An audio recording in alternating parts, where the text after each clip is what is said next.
যাইতে হলে, ওয়াজের প্যান্ডেলে যাইতে হলে, হজ করতে যাইতে হলে টাকার দরকার নাই, অন্তর দিল এর কবুলিয়াতের দরকার। যেরকম সুবহানাল্লাহ। একজন রিকশাওয়ালা, ঘটনা শুনছেন আপনারা, রিকশাওয়ালা কিছু কামাই করে দিনে অর্ধেক ভাড়া যার কাছ থেকে রিকশা নিচ্ছে তাকে দেয়, বাকিটা সে নিজের সংসার চালায়। সর্বোচ্চ দিনে 800 টাকা 500 টাকা খরচ করে সে উপার্জন করে, সেখান থেকে পরিবার চালায়, আবার মালিককেও দেয়।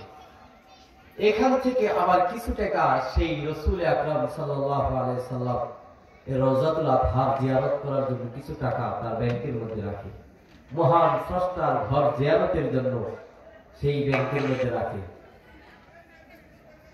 এখন দৃষ্টান্তে টাকা রাখে।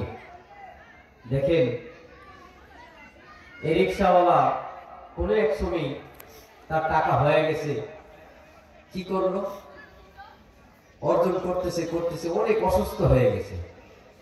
তার মনে হইল যে মনে হয় আমার হজ করা হবে না, হজ করতে না হলেও আপনার 1 থেকে 1.5 লাখ টাকা লাগে ওমরা হজ করতে গেলে, তাই না?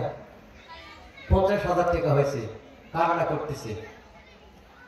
বাজারে একজন গেছে,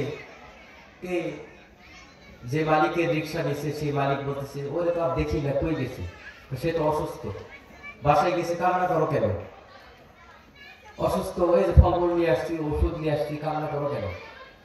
বলে আসলে আমি তো আমার নিজের জন্য কান্না করি না, আমার তো অনেক আবেগ ছিল যে রাসূলের রওজার সামনে দাঁড়ায়া, কারণ রাসূল সাল্লাল্লাহু আলাইহি সাল্লাম বলেন আমার রওজা যে একবার জিয়ারত করলো তার জন্য সুপারিশ করা আমার উপর ওয়াজিব হয়ে গেল। বলেন সুবহানাল্লাহ। সেই আবেগটা 50,000 হয়েছে, আর তো দেয় বাকি টাকা। মালিকের মনে দয়া হয়ে গেল যে আমি তো ব্যস্ত থাকি, যাও বাকি টাকা আমি দিয়ে গেলাম, তুমি হজ করে আসো। সুবহানাল্লাহ কইবেন।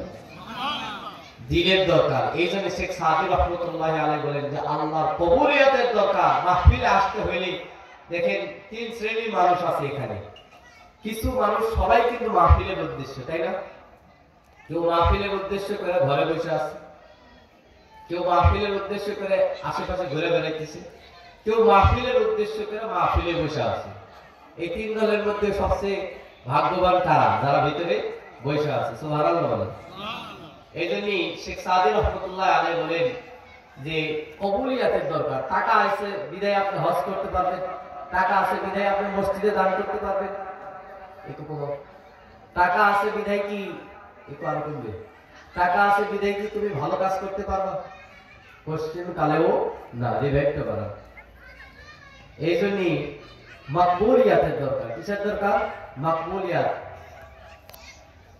মাকবুলিয়াত কি? শেখ সাদি রাহমাতুল্লাহি আলাইহি বলেন মাকবুল তু হাই সাজা হায়া কবিল তু বহুত হাই,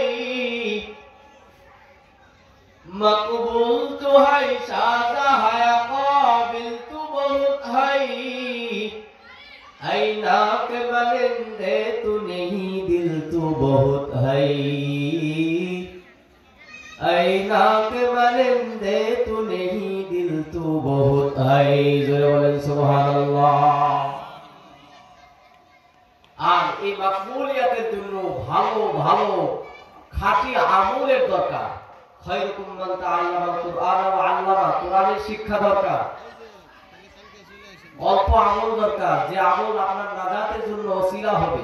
অনেক আমল করলেন কিন্তু সেই আমলটা মানুষকে দেখানোর জন্য হলো, সেই আমলের কোনো কাজ হবে না। খাঁটি আমল দরকার। অল্প আমল কিন্তু আমলটা খাঁটি, একমাত্র লিল্লাহিয়া আল্লাহ রাব্বুল আলামিনের জন্য এই আমল দরকার। কোন আমল? এই যে শেখ সাদি রাহমাতুল্লাহি আলাইহি বলেন আমাল সে বানতি হে জান্নাত বি জাহান্নাম। খারাপ লাগে?